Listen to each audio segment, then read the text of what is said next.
Hey everyone, welcome to Ajay Discusses Movies, a show in which I discuss movies both old and new. Today we're discussing a new movie that just dropped in the theaters this past weekend, and that movie is titled The Drama, directed by Kristoffer Borgli.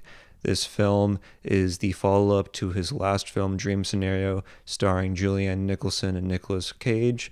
This film is about a relationship between Zendaya's character, Emma, as well as Robert Pattinson's character, Charlie, as they are on the verge of getting married. However, a drunken confession by Emma leads to nearly the dissolution of their relationship as well as their wedding. So, this film was released this past weekend, and general thoughts on this movie, I really liked it. I thought it was an interesting movie, a fun movie, an enjoyable movie. Bordering on loving it, but I really, really did like the movie. Now, when I first watched this movie on Thursday, leaving the theater, I thought it was fine, right? I thought it was a fine movie, didn't really think much of it, didn't really sit with the characters, with the humor. I enjoyed it, I thought it was fine, but didn't truly find myself liking it. Having sat with the film for the past few days or so, I'm still reminded of certain scenes of this movie. I'm reminded of the dialogue. I'm reminded of the humor. I'm reminded of the visuals within this movie and the storytelling that Borgli is able to give within this movie. And my interest in this movie has grown since then. And now I see myself really, really liking this movie. This is not a film that you can just give your out of the theater reaction to with your camera front facing you as you give your thoughts in front of the movie poster. This is not one of those movies in which you do that. You really need to sit with the characters, with the settings, with the situations, and with the conversations that you're filled with, because this film, more or less, is just one big conversation. So let's get into the positives for this movie. I thought the acting, the performances in this movie were incredible.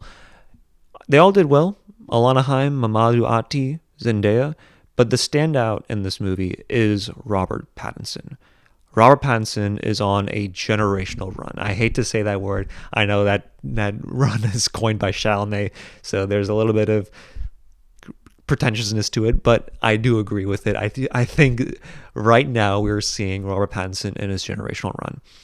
We're seeing him deliver great performances in films such as Mickey 17, Die My Love, The Lighthouse, Good Time, Batman, and I'm excited to see what's to come with him for Dune as well as The Odyssey. He was the standout in this movie. The Diet Coke slop bowl scene in which he's able to show his emotions was incredible. Don't worry, I will be delving into spoilers later on in this review, so there will be a section of spoilers, so click out of that part and then obviously come back to it once you finish the movie. But it was incredible. I thought in terms of Robert Pattinson, he gave an impressive performance, and I thought the movie sort of hinged on his performance. I know there's been a lot of praise for Zendaya in this movie, as deservedly so, but I felt as if he was able to offer some voice of not just reason, but pushback to Zendaya's character. And I felt as if while there were parts in this movie where you disagree with him and his actions, he was definitely the individual that had to be in that movie for it to play out the way that it did. So Zendaya also did really well in this movie.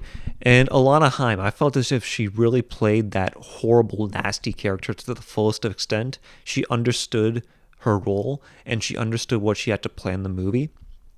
There's a lot of hatred on her character, which understandably so is warranted. But in terms of her performance, I felt as if she really played that antagonist role to the fullest of her extent, and she really, really swung it out of the park. And Mamoudou Athie, I thought he also played a really important role in terms of not just being the groomsman, but also playing the guy that offers important criticism and feedback to Charlie. And Mamoudou Athie, we've seen him before. We've seen him in Kinds of Kindness. He gave a pretty good performance in that movie, and this movie is a testament to his acting. So Mamoudou Athie really stole the show in that regard as well. Now, what I also really enjoyed about the movie is the humor. There are several moments in the movie where I was literally dying of laughter. There's a moment in which the photographer is saying to Emma and Charlie that, hey, we'll shoot your family, we'll shoot your parents, we'll shoot your grandparents, we'll shoot your aunts and uncles, and she's just going on and on about the people that she'll shoot with her camera. And the juxtaposition between that and what the film is actually about was quite hilarious. We'll obviously discuss the turn in the latter half of this video. Also, a funny moment in this movie was when you see a montage, a literal dreamlike montage of Robert Pattinson with a 15-year-old Emma as they're doing their own sort of romantic activities. It was hilarious. In fact, it reminded me a lot like what we would see in a Woody Allen movie, and probably in Woody Allen's personal life, honestly. So I thought in that particular instance, that was hilarious to watch. We never have any fun anymore. How can you say that? Why not? You're always leaning on me to improve myself. You're just upset. You must be getting your period. And the wedding reception speech by Robert Pattinson. You know, all the don't say that lines and all those lines in which you shouldn't cross were crossed in that speech. And it was hilarious to watch. It was cringe humor at its best. It's something that you would probably see in the show Girls by Lena Dunham. It was amazing. I love that scene a lot. So those are definitely the positives. Another positive I would give is the soundtrack. When you listen to the soundtrack, it sounds similar to The Materialist. And that's by design, because the person that made the soundtrack for The Materialist is also the same guy that made the soundtrack for the drama. It's Daniel Pemberton. And he's just coming off of success from Project Hail Mary. And I think that this is another sort of bullet point and mark on his resume in terms of creating memorable soundtracks that really contextualized the film. So those were the positives for me in terms of this film. In terms of the negatives, there aren't that many negatives to this movie, to be honest with you. I'll be quite honest with you, there aren't that many negatives. The one negative in particular that I would give it is that the runtime is a little too long. It's an hour and 46 minutes. You can definitely trim parts of this movie down. There are certain dreamlike scenarios or montages that definitely were pleasing to the eye, definitely were aesthetically pleasing, but kind of overstayed their welcome. And I felt as if you just trimmed them down a little bit longer, the pacing would have been a little bit better. Now, another negative that I would give to the movie is just Alana Haim's character. Obviously, Alana Haim did well with what she was given, and I felt like she was definitely gave a solid performance in this movie. But Rachel was just horrible, just an absolutely insufferable individual.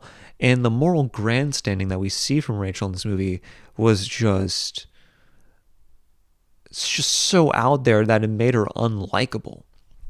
We'll get into spoilers now. So if you haven't seen the movie, definitely go watch the movie, come back to this review, and we'll finish it out. But we will talk about spoilers from here on out because I do think it's kind of necessary to talk about this movie and to talk about the spoilers within this movie. So yeah, click out of this review, click out of this video, and then we will go back to it once you're done. So yeah, spoiler alert, skip to this part. So yes, so the film is essentially about Emma and her drunken confession about how she almost tried to go on with a school shooting. She planned it, she filmed several manifestos and videos, and partially one of the reasons why she's deaf in one ear is because she fired a gun and it was so close to her ear that it basically stunted her to be able to hear in one ear. And this puts a wedge between Emma and Charlie, puts a wedge between them and their family members, and the film is essentially about the de-escalation of their relationship, the escalation of their breakup, and the twists and turns that result from that. And the person that decides to start this game is Alana Haim's character. And the confession that she gives, in which the game is about what's the worst thing you've ever done as a person, her confession is that she locked an autistic person in the closet.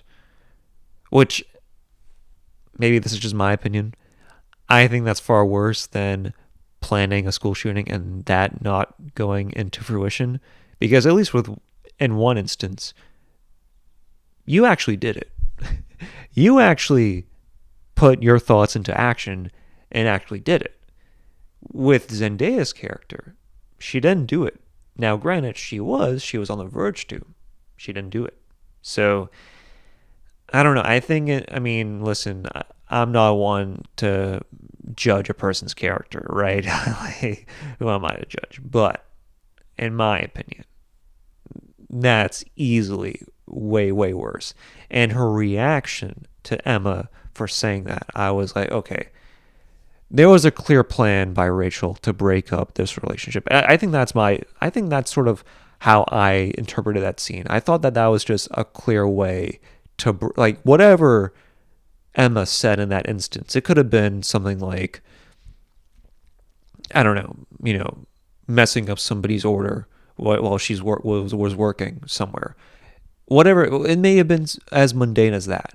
Whatever her excuse would have been in that instance, or whatever her confession would have been in that instance, I felt as if Rachel had a vendetta against her to break up that relationship. That's just my opinion on that.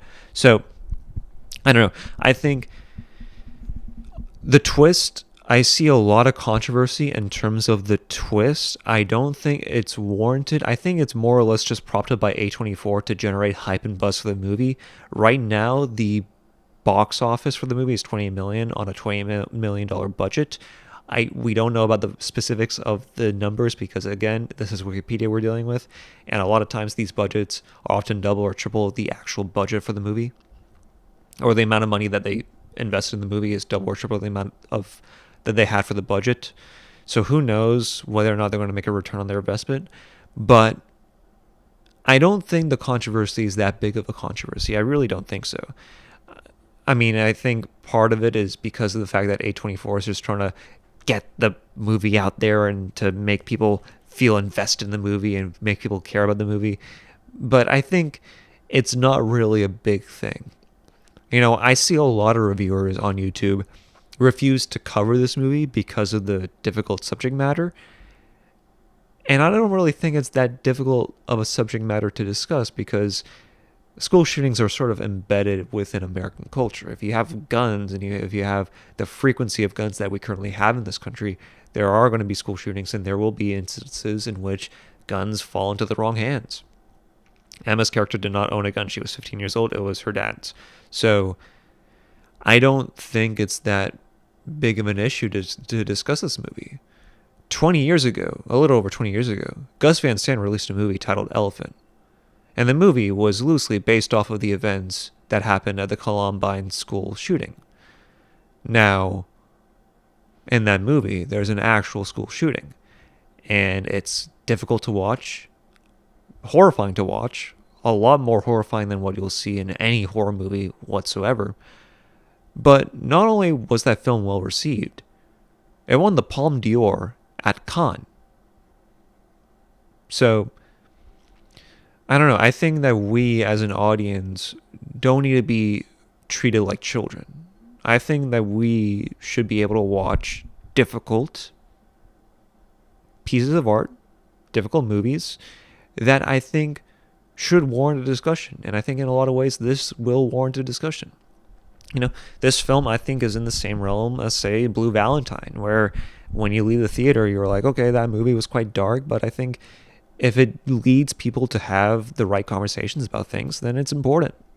So, I don't know. I think we as an audience should be mature about it. And I think in terms of the way that this film is able to handle such difficult matter, it should be applauded. I don't view this film as a glorification of guns nor on gun violence. I think I view this film as a glorification in terms of openly communicating your thoughts, your background, your life story, without the fear of being judged. And I think Kristoffer Borgli was able to handle that to the best of his abilities, and he knocked it out of the park. So, I don't know. I don't think that this is anything difficult to really watch. It really isn't. I just don't think so. So, and above all, I think what this movie really goes to show you is the influence that Woody Allen has on movies. say what you will about the man. Obviously, he's a pretty reprehensible individual. His name has been in the Epstein files. He has had his pictures taken with Epstein multiple times, not just through New York City, but on the Lolita Express. He is obviously a reprehensible individual, but you cannot deny his directing influence within films today, as evidenced by The Materialist and by The Drama. So yeah, general thoughts on this movie. Really, really liked it. Bordering on loving it. And I can't wait to see how this movie will age in the next few months and years. Other than that, guys, those are my thoughts on the review on the movie. What are your thoughts on it? Leave your thoughts down below. Other than that, the bookshop has been updated with the book Blood Meridian. Recently read it for the very first time. Mind is still blown from reading it, so that's in the bookshop account. Definitely go read it if you haven't already. And I'll see you guys next week. I don't know what movie I'll discuss. I actually don't know, but it should be fun, should be interesting, and hopefully it is good. That's the least you can ask for in terms of a movie. But yeah, those are my thoughts on it, and I'll see you guys soon. Bye. Every single day I did the most extreme version of my personality, just like full frontal on a face. Not full. Oh my God.